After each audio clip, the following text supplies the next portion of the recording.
Hello.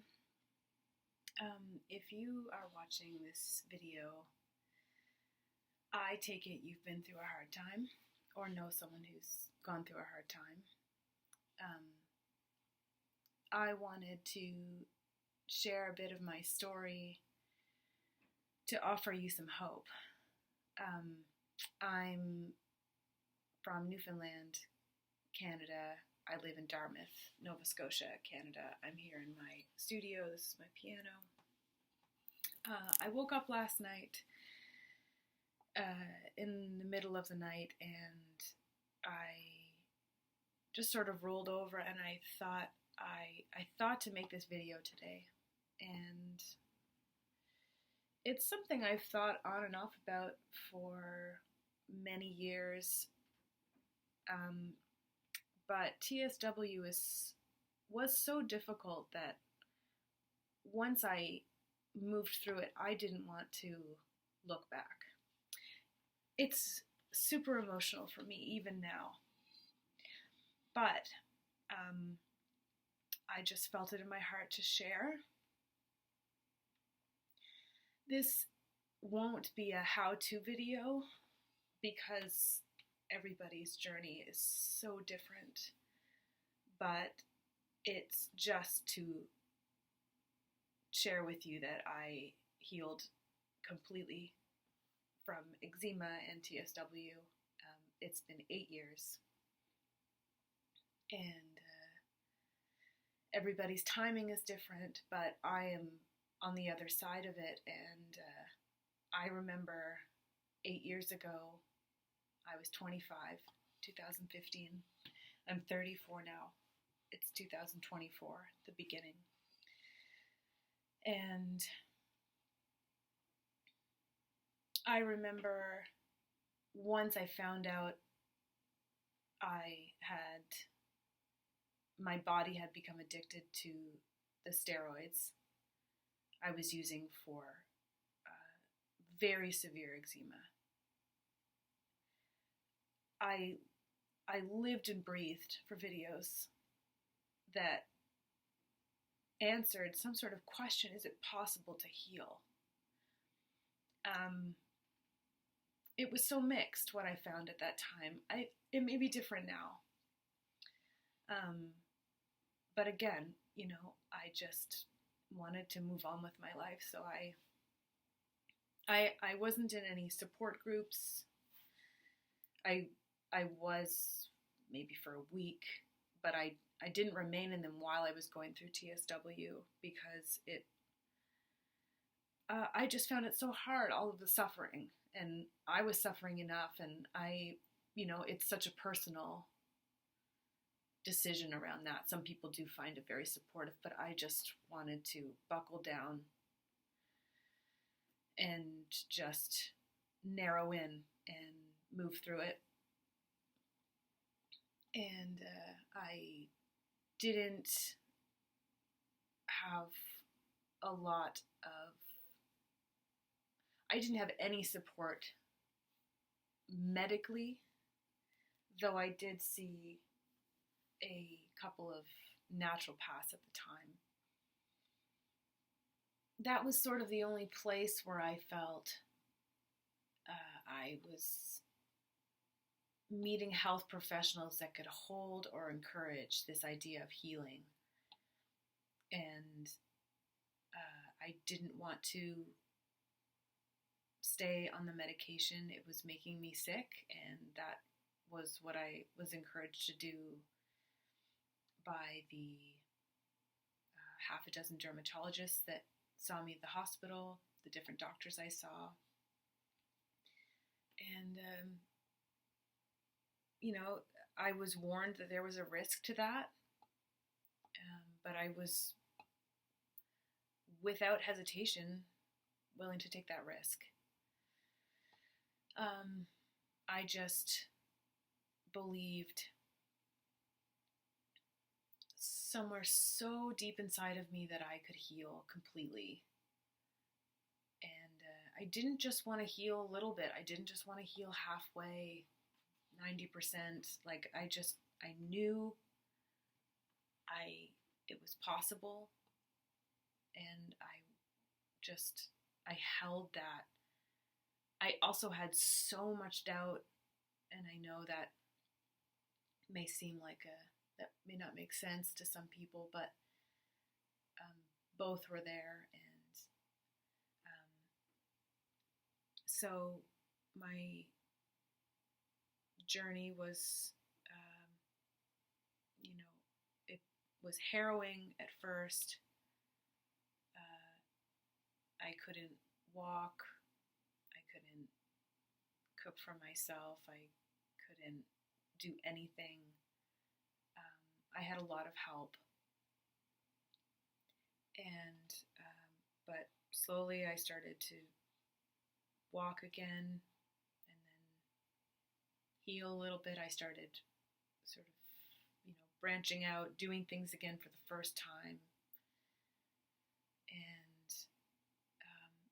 over the years it got better, and I attribute that to, it's never just one thing. But for me, I attributed it to years of therapy and going within. And there was so much that I wasn't aware of that I was holding in.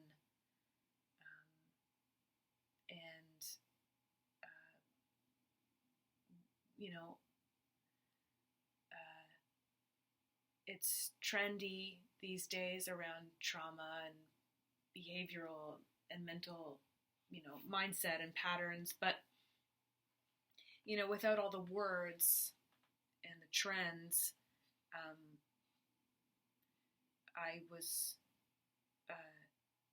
I was much like putting the lid on a boiling pot of water.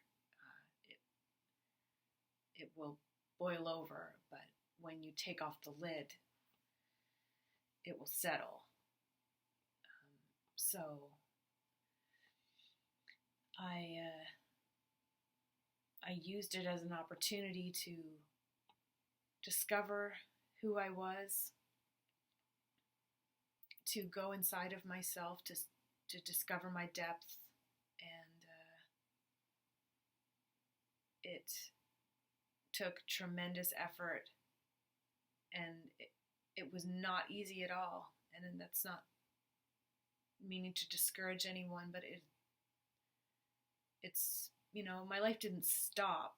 I didn't just heal and then I went back to living. I was living that whole time. And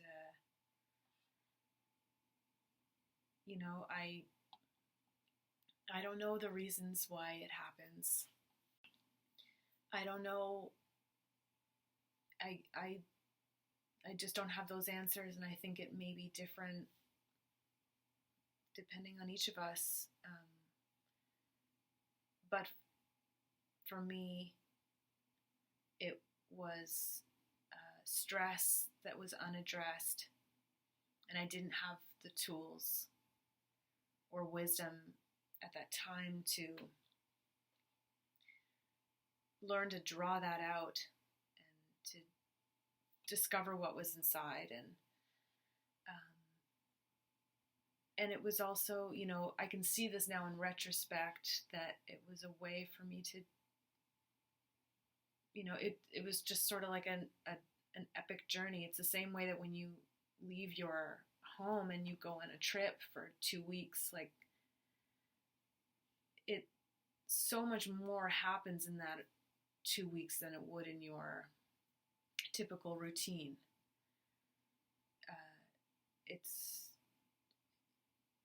So it was a lot like that. It was just in those years, it was so much was experienced and felt and learned, and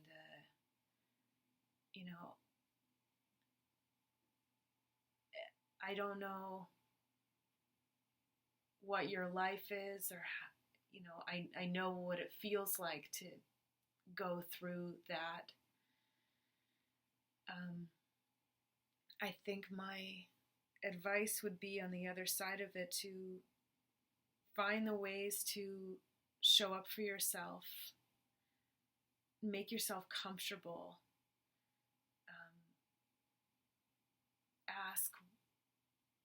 why, ask, what can I do to just live as if I care about myself? And, embrace it somehow. Doesn't mean you need to like it, it doesn't mean it's not painful, but some way of saying, this is my life right now. This is what I'm dealing with. This is how my body looks.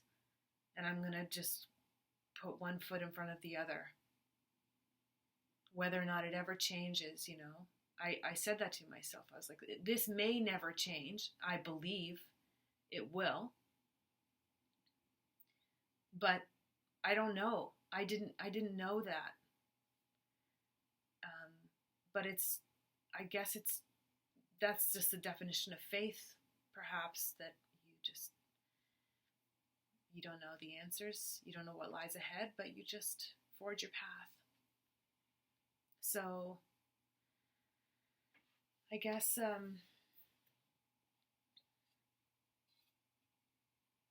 I see you, and there's so much that lies beyond. I'd wake up without any physical pain, and that was not true for 30 years. But I love discovering